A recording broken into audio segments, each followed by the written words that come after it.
Anong masasabi mo? Okay lang man. Okay lang. Alam nyo kasi dito guys, mga Ilonggo yung mga tao dito, kaya mga accent namin Ilonggo. Ganun kami magsalita. Ngayon guys, kuha na po kami ng melon.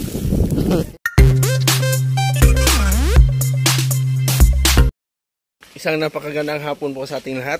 So, sa init ng panahon, tayo ay maghahanap ng melon.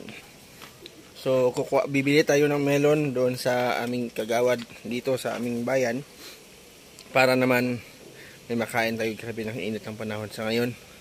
So, puntahan natin doon, tayo mismo ay kukuha doon. Pero bibilihin natin. So, sa ninong namin yun.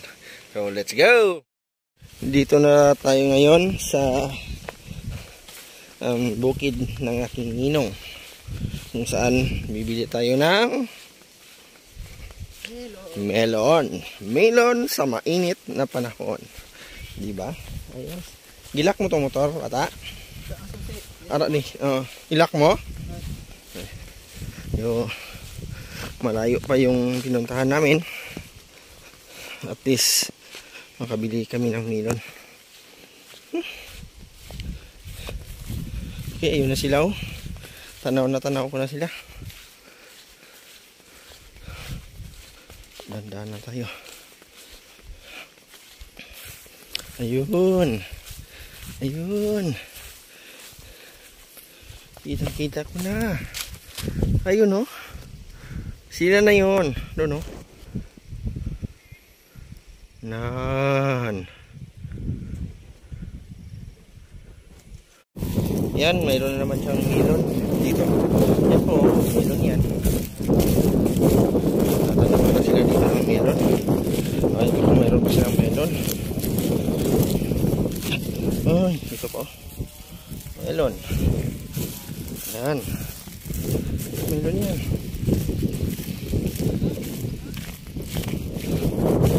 Dito sila kumukuha ng tubig. Pandilig. Ng melon. Yan. Yan na sila oh. Okay, nandito na tayo. So, dito pala walang melon na harvest. So, ano pa sila? Anong tawag? Hilamon. Okay lang, boy? Okay lang? Kaya lang init ng panahon? Kiri lang, kiri. Kiri lang? Ayun pala yung may-ari, si Kagawad. Yan. Yan siya. Okay lang? Libre naman ang kain. Libre ang kain naman. Merienda, ganun din. Okay. Walang problema. So, magkano naman yung araw natin dito? Sa depende. Sa depending araw. Sa bakyaw naman. Basta yung may-ari is mabait talaga. Walang problema dito. Yung may-ari. So, malayo pa pala yung pagkukunan natin ng melon. Doon pa talaga.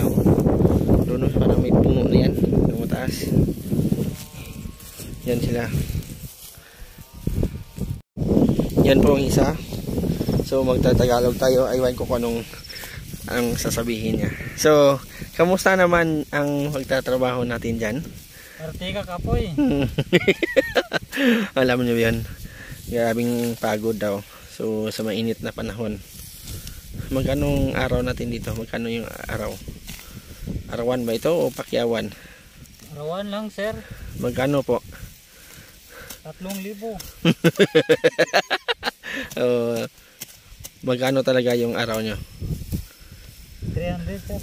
300. Okay na yun. Libreng kain, libreng merienda. Okay na yun. Okay na yun, sir. Pabili ng gatas. Ng anak mo? Opo, sir. Yan po ay taga doon sa amin at saka yung isa din oh. Yan silang dalawa. Pamangkin ko yung isa yan parang. Oo, malakas yung hangin dito.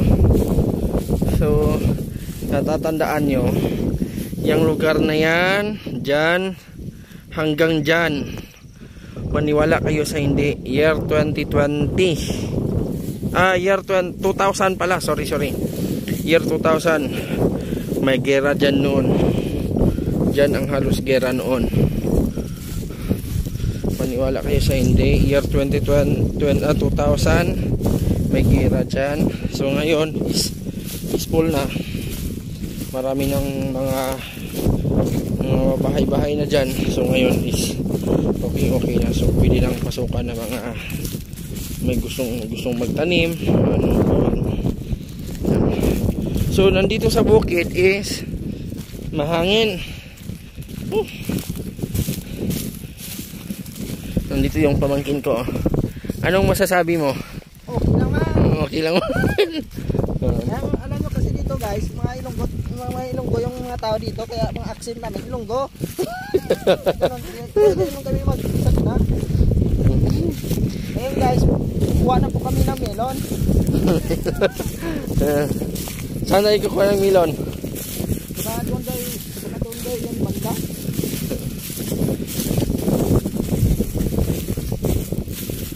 So may makikita rin kayo dito sa saluyot. Yan o. Yan. Saluyot yan. Gulay yan, gulay. Dito. Kinukuha lang. Yan, dito rin o. Melon po ito, melon. Sa kanya rin ata yung may-ari. Yan. Hanggang doon. Yan. Nandito na kami ngayon sa melon. Naghahanap lang. Yan. Ito guys, oh, hinog na. Pag ganito, hinog na to. Hindi na itong kunin. Yan isa oh. Maghahanap pa kami ulit guys. Maghahanap. Asan na? Yun oh. Ito? Yan. Wala. Pwede na yan. Ilaw pa. Ay, hilaw pa. Ayun oh, malaki. Yun oh. Yan. Ay, ito isa to. To. Luto ron na. Ilaw. Hello guys, ako muna yung pinahawak na uncle ko ng cellphone para mag-vlog. So ngayon, naghahanap pa kami ng hinog na melon para may makuha. Wait lang guys. Ito, may meron pa din kalabasa dito. Malaki na. Eh, hindi ko makita. Yan guys, pwede na yan kunin. Medyo wala na yung bunga yung melon guys kasi bagong harvest lang. So kaya tiyagaan na lang yung paghahanap ng mga hinog. Dito kami guys, naghahanap pa. Ang lawak dito ng melonan guys.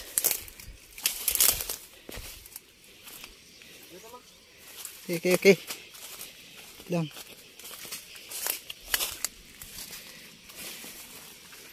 Yan. Ganito po yung diskarte dito sa bukid guys. Yung sa ilalim may mayroong melonan, tapos dito may mayroong sagingan, ganyan o. Para paglaki ng saging, nag-harvest din ng melon. Yan guys, kunti pa lang yung nakuha namin.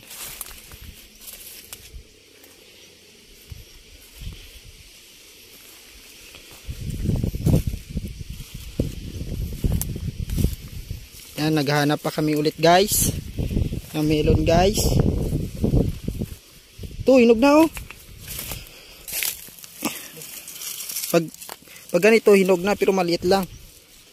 Pwede na to.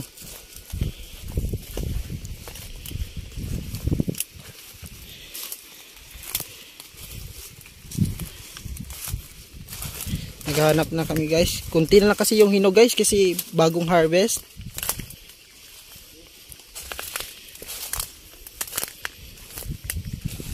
Pero medyo marami-rami rin kung maghanap lang. Ngayon, nandito na kami ngayon para uuwi na. So may nakuha na kami. So maliit na lang kasi yung naiwan. So papauwi na kami.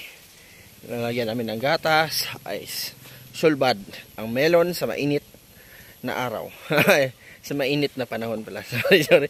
So hindi ko nakuha na yung motor. So see you sa bahay na lang ngayon. So ayan na. So, kinukunan na namin ng mga buto. Diba, bata? Mm.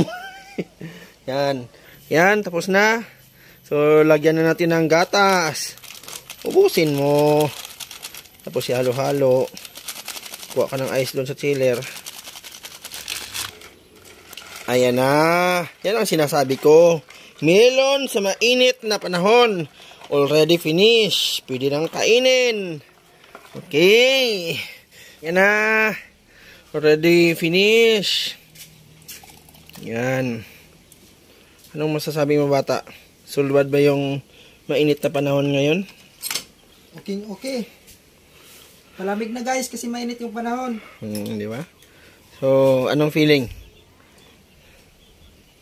Ang sarap. So, kain tayo ng melon. So, at least kumukuha na tayo ngayon. Tikman natin. Kuha tayo ngayon ng melon. Ano talaga ito ng wow sa mainit na panahon. Sarap. So, dito ko lang tatapusin yung vlog ko. Maraming salamat po sa inyong panonood. So, sana hindi kayo magsawag magsubaybay nito. Maraming salamat po. Salamat. Bye!